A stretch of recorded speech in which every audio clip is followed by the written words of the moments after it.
আমাদের এই পূর্ব মেদিনীপুরে পর্যবেক্ষণে রয়েছেন সন্ধ্যা ম্যাডাম, উনি রয়েছেন।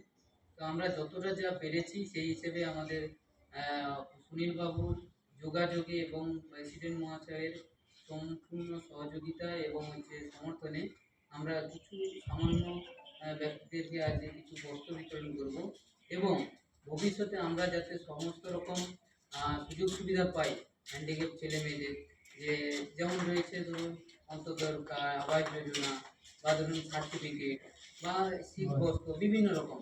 তার জন্য আমরা আজ 5 কথা বলবো, সবাই মন দিয়ে সহযোগিতা করবেন এবং মানবেন। তাছাড়া এই যে পাঁশকুড়া ব্লকে তোমরা যে আছো বা পুরো মেদিনীপুর জুড়ে বা কলকাতায় কোনো কিছু প্রোগ্রাম হলে যদি সবাইকে যেতে হয়, সবাইকে যেতে হবে, কারণ আমাদের অধিকারের জন্য। আর যারা যেতে পারো আমরা নিজেরা খরচ বহন করি, ধরো সবাই মিলে কিছু কিছু পয়সা দিয়ে নিজেদের অধিকারের জন্য কলকাতায় যদি যেতে হয় রিসেন্টলি, তো আমরা যাবো। কারো ফ্যামিলি মেম্বার যেতে পারে, তার নিজেরা যেতে পারে, কিন্তু যেতে হবে।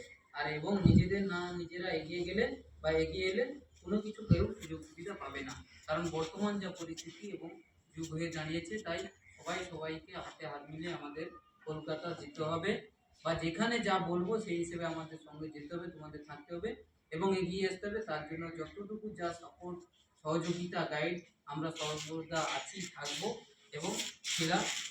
সেই হিসেবে আমি আমার বক্তব্য কিছুটা এখানেই সমাপ্ত করলাম এবং পরবর্তী বক্তব্য আমাদের অন্নপর্ব মহাশয়কে কিছু বলার জন্য আমি আহ্বান করবো এবং ওনার মাধ্যমে আমরা কিছু বস্ত্র বিতরণ নাম উল্লেখ করবো। সেই নাম অনুযায়ী আমরা কিছু সামান্য ব্যক্তিকে দেবো, কেউ রাগ প্রসাব করবে না। তার পরবর্তীকালে আবার যাতে বেশি আসে তার জন্য এবং এখানে এবং আরও বড় ধরনের অনুষ্ঠান করতে পারি, তার জন্য সবাই হাতে হাত মিলিয়ে চেষ্টা চালিয়ে যাব।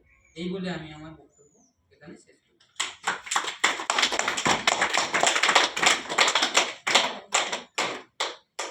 Thank you.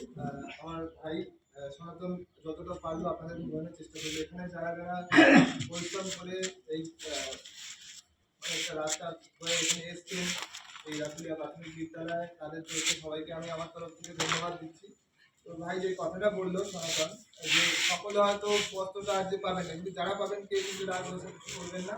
যতটা অ্যাভেলেবেল আছে তার মধ্যে থেকে আমরা দেওয়ার চেষ্টা করছি, এর আগেও দেওয়া হয়েছে। এখন কি যে আমাদের সকলকে একত্রিত থাকতে হবে, একতাই বল। আমরা ছোট থেকেই পড়াশোনা করে এসেছি এই বিষয়ে। তো সেই বিষয়ে আমাদের সংগঠনটা তৈরি হয়েছে শুধুমাত্র কিন্তু কিছু লোক চালাবে এরকমটা না, সকলকেই লিডার হতে হবে, এটা কিন্তু আমাদের গোল। তখন কিন্তু আমরা একটা শক্তিশালী সংগঠনকে দেখাতে পারবো। কত দিক থেকে কত সাহায্য আসতে পারে, আপনাদের একটা ছোট্ট কথা বলছি। দেখুন, বিভিন্ন জায়গা থেকে এমপি এমএলএরাও কিন্তু আমাদের সাথে কানেক্টে আছেন, পলিটিক্যাল ফিগার থেকে শুরু করে কি বলবো, যারা